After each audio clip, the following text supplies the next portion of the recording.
Nais niyang maligtas ang lahat ng tao at malaman ang katotohanan.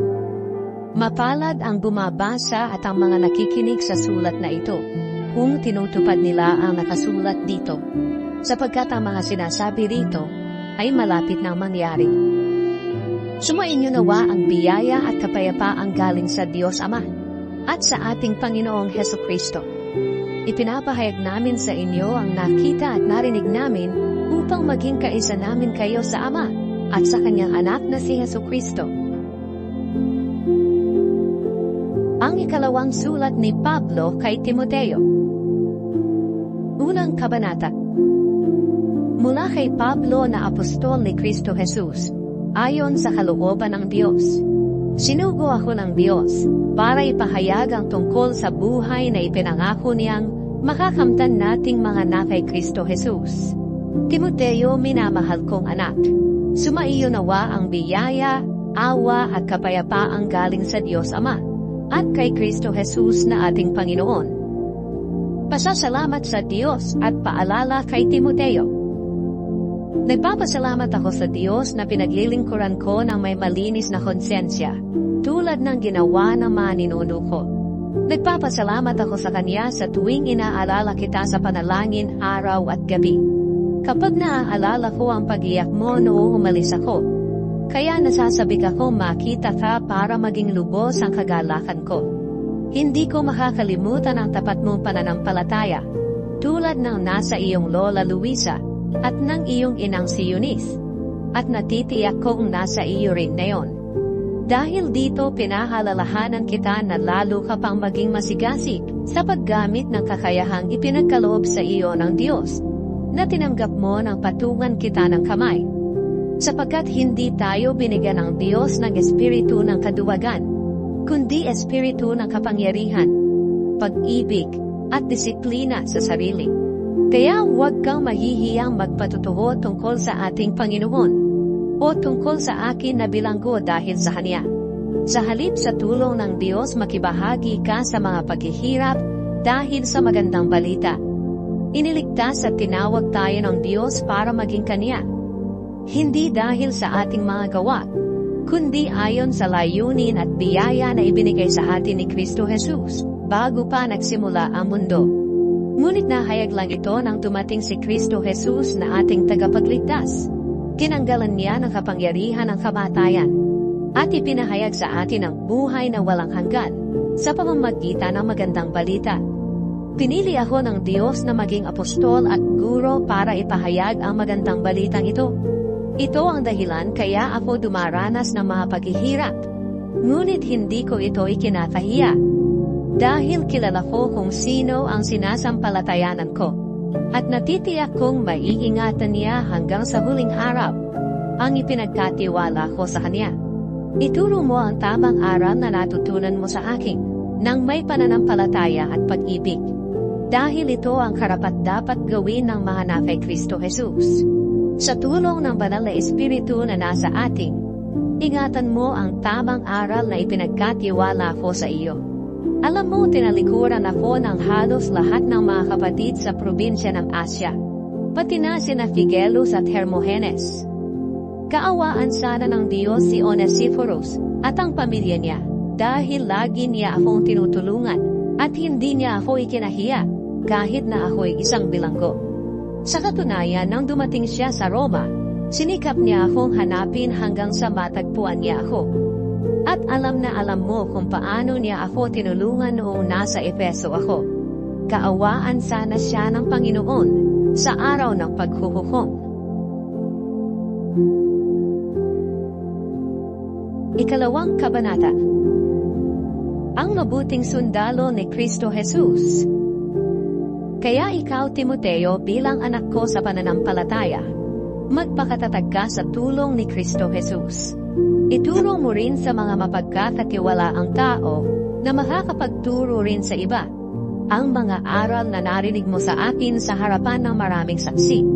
Makibahagi ka sa mga paghihirap bilang isang mabuting sundalo ni Kristo Jesus. Dapat katulad ka ng isang sundalong nasa serbisyo. Hindi siya nakikisangkot sa iba pang gawain para mabigyan niya ng kasiyahan ang kanyang opisyal. Ganoon din naman, dapat katulad ka ng manlalaro. Hindi siya makakakuha ng premyo kung hindi siya sumusunod sa tuntunin ng laro. At dapat katulad ka rin ng masipag na magsasaka. Hindi ba't siya ang unang karapat-dapat na tumanggap ng bahagi sa ani? Pag-isipan mo mabuti ang sinasabi ko sa iyo, at ipapaunawa sa iyo ng Diyos ang lahat ng ito. Alalahanin mo ang magandang balita tungkol kay Hesukristo na nabuhay mula sa mga patay at nagmula sa angkan ni David. Ito ang ipinapangarap ko na siyang dahilan ng paghihirap ko hanggang sa ikadena ako na parang isang kriminal. Pero hindi nakakadinahan ang salita ng Diyos. Dahil dito tinitiis ko ang lahat ng paghihirap alang-alang sa mga pinili ng Diyos para makamtan din nila ang kaligtasang na kay Kristo Jesus at ang buhay na walang hanggan. Totoo ang kasabihan, kung namatay tayong kasama niya, mabubuhay din tayong kasama niya. Kung magtitiis tayo, maghahari rin tayong kasama niya.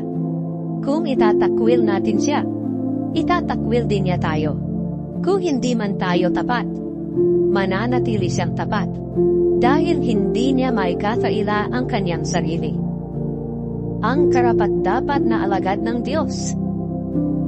Ipaalala mo sa kanila ang mga bagay na ito, at pagbilinan mo sila sa presensya ng Diyos na iwasan ang walang kwentang pagtatalo. Wala itong mabuting na idudulot kundi kapahamakan sa mga nakikinig.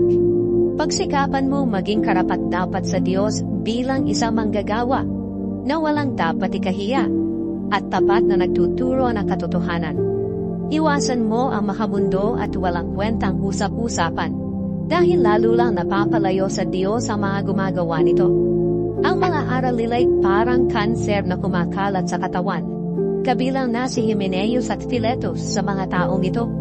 Lumihis sila sa katotohanan dahil itinuturo nilang naganap na ang muling pagkabuhay ng mga patay at ginugulo tuloy nila ang pananampalataya ng iba.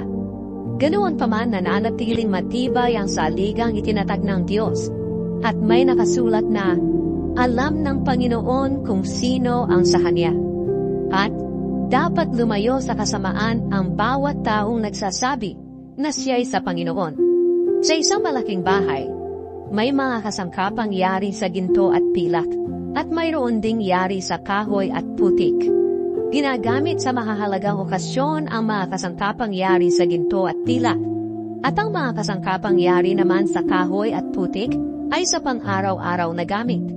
Ang mga taong lumalayo sa kasamaan ay nabibilang sa mga kasangkapang ginagamit sa mahahalagang okasyon. Nakatalaga sila sa Panginoon, kapakipakinabang sa Kanya, at laging handa sa lahat ng mabubuting gawain. Kaya iwasan mo ang masasamang hilig ng kabataan. Pagsikapan mong mamuhay ng matuwid, tapat, mapagmahal at may mabuting pakikitungo sa kapwa, kasama ng mga tumatawag sa Panginoon na may malinis na puso. Iwasan mo ang mga walang kwentang pakikipagtalo at kalokohan lamang, dahil alam mong hahantong lang ito sa alitan. Ang lingkod ng Diyos ay hindi dapat nakikipag-away, kundi mabait sa lahat, marunong magturo at mapagtimpi. Kailangang mahinahon siya sa pagtutuwid sa mga sumasalungat sa Kanya. Baka sakaling sa ganitong paraan, ay bigyan sila ng Diyos ng pagkakataong magsisi at malaman ang katotohanan. Sa ganoon, maliliwanagan ang isip nila, at makakawala sila sa bitag ng Diablo na bumihag sa kanila para gawin ang nais nito.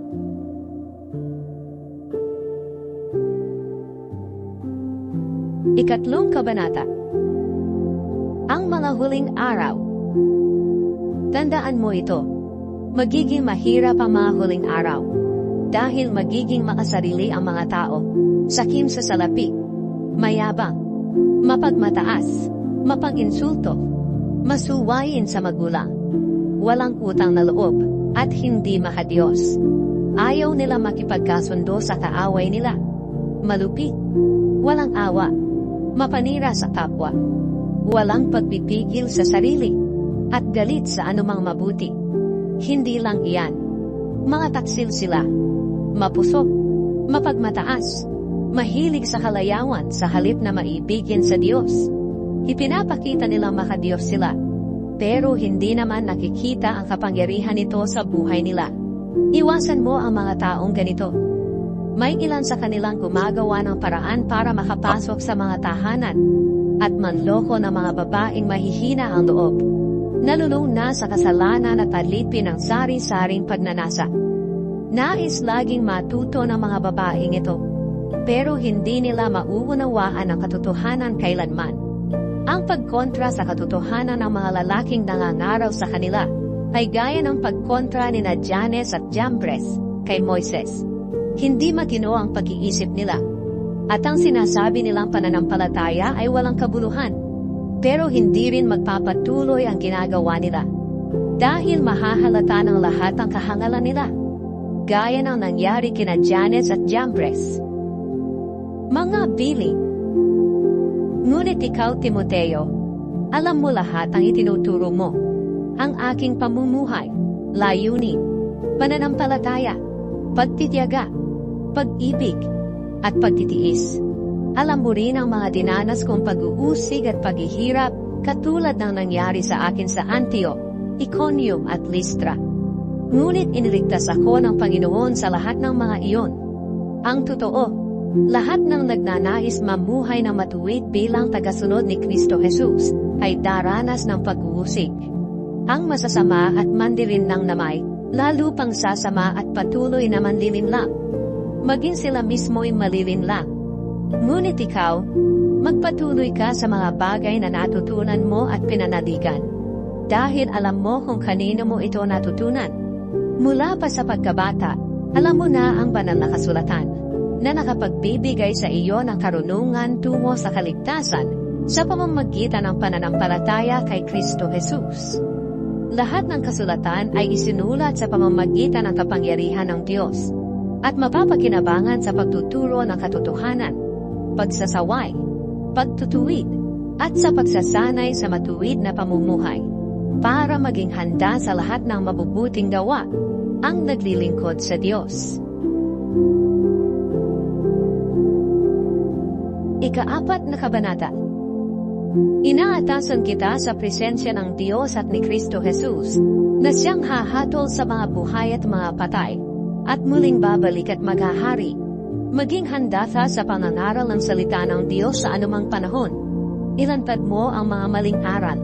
Pagsabihan ng mga tao sa mga mali nilang gawain, at patatagin ang pananampalataya nila sa pamamagitan ng matiyagang pagtuturo.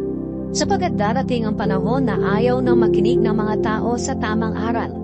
Sa halip, hahanap sila ng mga gurong magtuturo lamang ng gusto nilang marinig, para masunod nila ang kanilang layaw.